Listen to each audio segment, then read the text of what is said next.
இயேசு பூமிக்கு வந்த பொழுது 3 முக்கியமான காரியங்களை நமக்கு வெளிப்படுத்தினார். முதல் காரியம், தேவன் என்றால் யார் என்று தெரியாத இந்த உலகத்தில் தேவன் என்றால் யார் என்பதை காமிக்க வந்தார். இன்னைக்கு மக்கள்கிட்ட போய் கடவுள்னா யாருங்க, கடவுள்னா எப்படிப்பட்டவர்னா, ஒவ்வொருவரும் தேவனை குறித்து கடவுளை குறித்து வெவ்வேறு விதமான கண்ணோட்டம் வைத்திருக்கிறார்கள். சிலர் சொல்றாங்க, என்னுடைய வாழ்க்கையில அத்தனை கஷ்டத்துக்கும் கடவுள் தாங்க, கொஞ்சம் கண்ணு இருக்கா, ஈவு இறக்க அந்த சாமிக்கு இருக்காங்க, கொஞ்சம் ஈவு இறக்க இருந்துச்சா, கொஞ்சம் கண்ணை திறந்து பார்த்துருந்தாருன்னா நான் கஷ்டப்படுறதுனால கடவுள் தெரியலையா, அவர்னா கண்ணு இருந்தும் குருடனா அப்படின்னு கேட்கிறாங்க.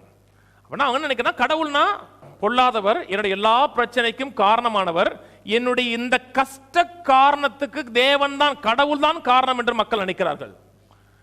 ஆனா இயேசு தேவனை வெளிப்படுத்தும் பொழுது அன்புள்ளவராக வெளிப்படுத்தினார். வேதம் சொல்லுகிறது யோவான் 1:18, தேவனை ஒருவனும் ஒரு காலம் கண்டதில்லை, பிதாவின் மடியில் இருக்கிற ஒரே பேரான குமாரனே அவரை வெளிப்படுத்தினார். அவர் பூமிக்கு இறங்கி வந்ததோட மாபெரும் முக்கியமான காரணம் தேவனை வெளிப்படுத்துவதற்காக, தேவன் யார் என்பதை காமிப்பதற்காக வந்தார். தேவன் தூரமாயிருந்து நம்முடைய காரியங்களை பார்க்கிற தேவன் அல்ல. நம்முடைய கஷ்டத்தை பார்த்து தூரத்துல இருந்து பரிதாபப்பட்டு உன்னை பார்த்தாவே பரிதாபமா இருப்பா அப்படி சொல்ற தேவன் அல்ல. நமக்காக இறங்கி வந்து நம்முடைய விவகாரங்களில் செயல்படுகிற ஒரு அன்புள்ள தேவன். அதாவது வேதம் சொல்லுகிறது தேவன் அன்பாகவே இருக்கிறான் சொல்லப்பட்டிருக்கிறது. தேவன் அன்பாகவும் இருக்கிறான் சொல்ல, தேவன் அன்பாகவே இருக்கிறார். தேவன்னா யார்? நன்மை செய்கிறவர், புறக்கணிக்கப்பட்ட மக்களை தேடுகிறவர், சந்திக்கிறவர், அவருடைய வாழ்க்கைக்கு ஒரு அர்த்தத்தை கொடுக்கிறவர். இன்னைக்கு அநேக மக்களுடைய வாழ்க்கையில அவர்கள் வாழ்க்கை குறித்து அவர்களுக்கு எந்த திட்டமும் கிடையாது, அப்படியே போறார்கள்.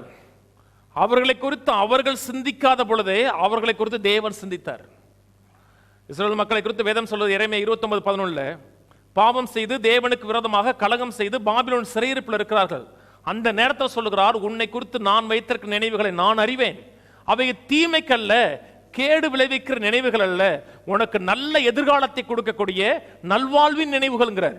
இவன் அவனை பத்தி நினைக்கவே இல்லை, அவனுடைய எதிர்காலம் ரொம்ப சூனியமா தான் இருக்கு நினைக்கிறான். அவனுக்கு தேவன் சொல்லுகிறான், உன்னை நான் நினைச்சிருக்கேன், உன்னை குறித்து நான் வைத்திருக்கிற நினைவுகள் அனைத்தும் நல்ல நினைவுகள். இயேசுவை பாருங்க, யாராவது ஒருத்தரை புறக்கணிச்சாரா? யாராவது ஒருவனுடைய வாழ்க்கையில இருக்கிற தீமைக்கு இவர் தான் காரணம் என்று ஒரு ஆள் சொல்ல முடியுமா? நன்மை செய்கிறவராய் சுற்றி தெரிந்தார். தேவன் என்றால் யார், கடவுள்னா யார், தேவன் எப்படிப்பட்டவர் தெரியாத உலகத்துக்கு தேவனை வெளிப்படுத்த வந்தார். முதல் காரியம். இரண்டாவது காரியம், அவர் வெளிப்படுத்த வந்த ஒரு இரண்டாவது காரியம், தேவ அன்பை வெளிப்படுத்த வந்தார். மேல ஒட்டி இருக்கும், Jesus is the reason for the season இருக்கும், இருக்கும் இல்லையா? Jesus is the reason for the season. அது கிடையாது, you are the reason for the season. இந்த சீசனுக்கு காரணமே நீங்க தான். நீங்க இல்லை என்றால் இறங்கி வர வேண்டிய அவசியமே கிடையாது. இந்த சீசனுக்கு ரீசன் ஜீசஸ் தான், ஆனா மெயின் ரீசன் நீங்களும் நானும். உங்க மேல அந்த அன்பின் அடிப்படையில் இறங்கி வந்தார். சும்மா வந்து விசிட் பண்றதுக்கு போலங்க.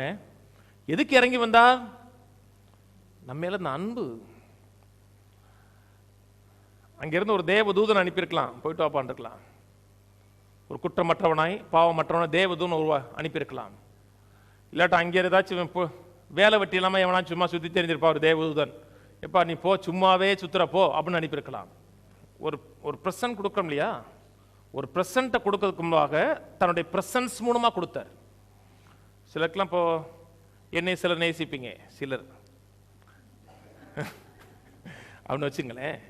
இப்போ உங்கள் பிறந்த நாளுக்கு நான் ஒரு பரிசை கொரியரில் அனுப்பலாம், அது உங்களுக்கு சந்தோஷமாக தான் இருக்கும். ஆனால் நானே வந்து கொடுத்தேன்னா அப்போ நான் சாதாரண மனுஷன். தேவன் நம்ம இருந்த மிகுந்த அன்பினாலே ஒரு பரிசை அனுப்பல, பரிசாக வந்தார். அதனால தான் இதை கொண்டாடுகிறோம், இதை மேன்மைப்படுத்துகிறோம், களி கொடுக்கிறோம்.